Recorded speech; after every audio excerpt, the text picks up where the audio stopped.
Good evening, everybody. It is now January 11th, 2025, but this video log is for January 10th. I'm only 40 minutes past time, so I was like, it's only just past midnight, so I'm not a day late, I'm 40 minutes late, right? No, today was actually pretty solid. So, last night, Anna and I stayed up watching Vampire Diaries, and I was like, she was like, one more episode, and I was like, well, no, because I gotta get up at 8:30, and she was like, how about we watch it and I take Yvette to school. And I was like, oh, I'm sleeping in, right? So this morning I slept in. It was really nice. And I got up, took Yvette to school. I slept in probably 10:30 or so, so an extra like 2 hours of sleep, right? Uh, got up, had lasagna, uh, the rest lasagna. So that was the last bit. I need to make that again for sure, but it was so good. And then, yeah, and it was honestly like probably 6 to 8 servings, so it's actually like decent couple meals, 2, 3, 4 days worth for however many people are eating it. And then and yeah, I did that. I sat down and just relaxed for a little while and was like, okay, I'm gonna play some Half Sword. I played a little bit of Arkalund. If you've ever heard of Arkalund, it's actually a decent game. I don't. It's kind of like Baldur's Gate 3, in like the top down single person combat.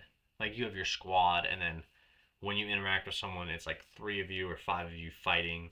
So there's like your group. Yeah, you know Baldur's Gate 3 more than you know Arkalund for sure. So yeah, I did that for a little while. Was just chilling, watched some Dadvocate, and then I was like, "Hey Anna, what bills do we need to pay today?" And she was like, "We need to pay rent on, and we need to pay phone bill." So I was like, "Okay, let me see what we do." And she was like, "We could do this," and I was like, "Well, we have enough to pay both of them. Why don't we just pay both of them?" And she was like, "Oh, I didn't know we had enough to pay both of them." I was like, "Yeah, cool." So we paid rent on, and then we're gonna pay phone bill first thing tomorrow. And then what else was there? Yeah, so we went and did that. We left early. She got a coffee, and then we were driving to work, and I was like, well, it's too early now, so I'm gonna drop. I dropped her off at the library. She was gonna look for a book, and then I went to the bank, deposited my cash, and then went and met her at the library, and we sat at the library and read until it was time to go to work.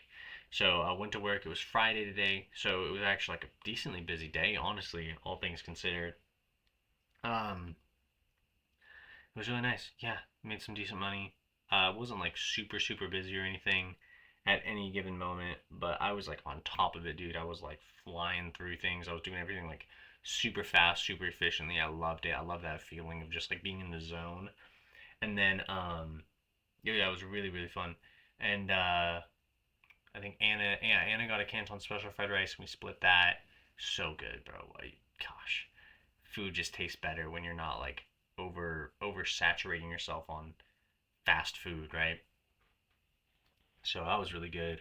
And then yeah, work was really fun. I had a couple tables that I was just like sitting there talking with and was like telling stories to. And then one of my actually last table, they had come in with their son previously. He was 16, and we were just talking about like other Chinese restaurants, about Red 40, about corn syrup, about like how things used to be versus how things are going to be, and talking about like world changes and all this stuff. It was actually a really good conversation. I really liked it. It was really nice to sit there and yap with those guys. And then so after work I like finished sweeping and mopping and everything, and then Anna was like, "Hey, can we stop at Walgreens? I want to pick up witch's root or something like that." I think it was called witch's root. Witch's Must have been witch's root. Some it was like some brand. And then she picked up some like cleansing stuff, whatever. And then we ran into some regulars from Canton, like who are around our age. So we're like kind of friends with them as well. Like we're peers, friends, and they're regulars at Canton. And I was like, oh my god, what are you guys up to? Like she's gotten a new job, he's back in construction, and we just like sat there and yapped for a while, talking about intrusive thoughts or whatever. And then it was like, okay, cool. So we were like, okay, yeah, see you guys later. And then we were like, oh man, one more thing. And then it was like, okay, see you guys later. And then it was like, oh man, what you guys been doing? And it was like a good conversation where we were just like, yeah, yeah. And so I was like, dude, we need to like hang out sometime, right? And like we were like, what days are you off? And they were like, Sundays. And he was like, no days off except Sundays. And I was like, okay, bro, so Sundays. And then yeah, so we went back and we were like looking for this witch's root. which is literally just like a micellar water, like a cleansing water or whatever. And so the lady was like, "Oh, what are you guys looking for?" We were like, "Oh, this," and she was like, "I don't know, I was thinking of being in this section." And then she radioed and she was like, "Hey Ryan, would you come help these people look for witch's root?" And so Ryan comes around and he was like, "Looking for witch's root?" And we were like, "Yeah." And I like looked at him and I was like, "This guy looks kind of familiar." And he like walked by and I like looked at his lanyard and I was like, "Ryan?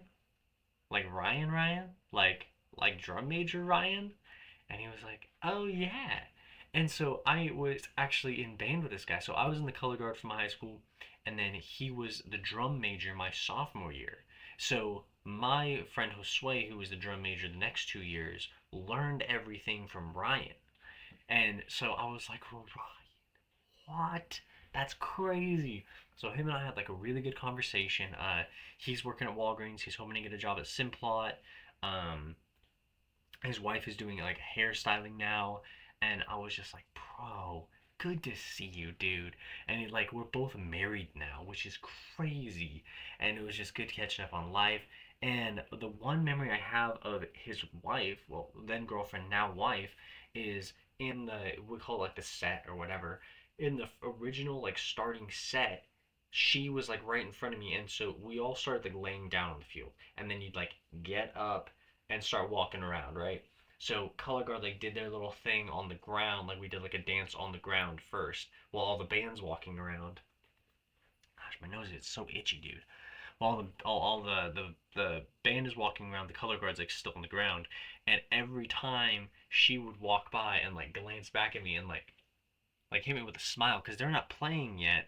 They're like kind of just walking around. And so she hit me with a smile because the color guard had to smile always. So it was like an inside joke. She would smile at me every time.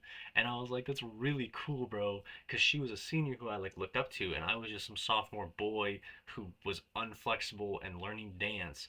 So it was really nice to just like have someone who would just smile at me. And I was like, dude, I would love to go on a double date or something, or like get to know you guys as adults, right? And like we can do business with each other. Like my wife has been looking for a good hairstylist, and yeah.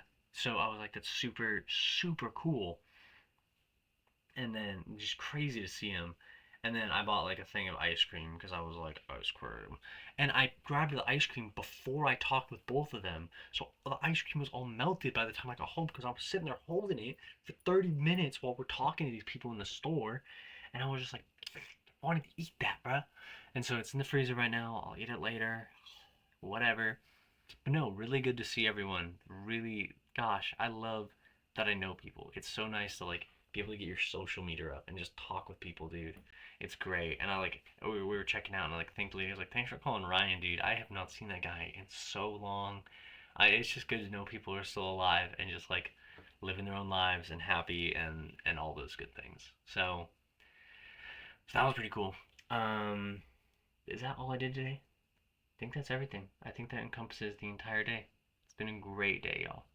Um, do I have a daily thought?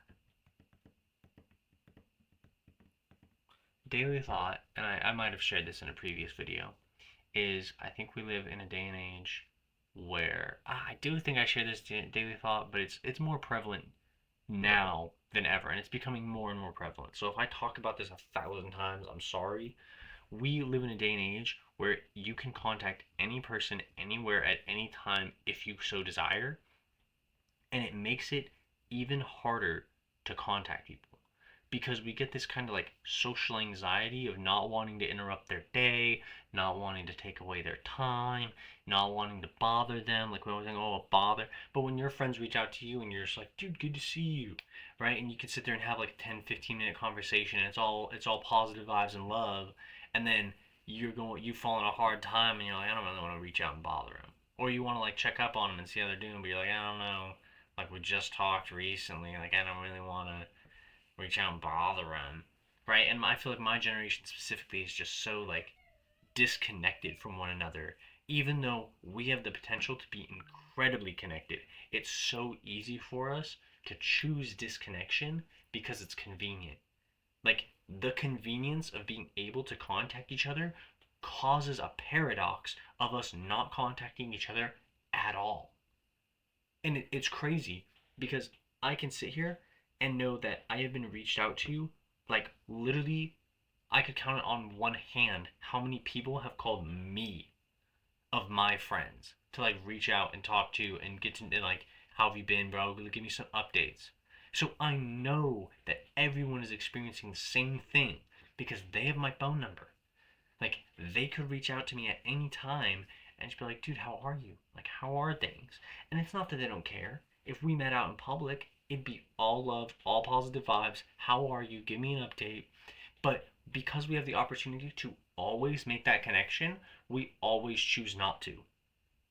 And it's lame and it's weird. And I really hope that times change.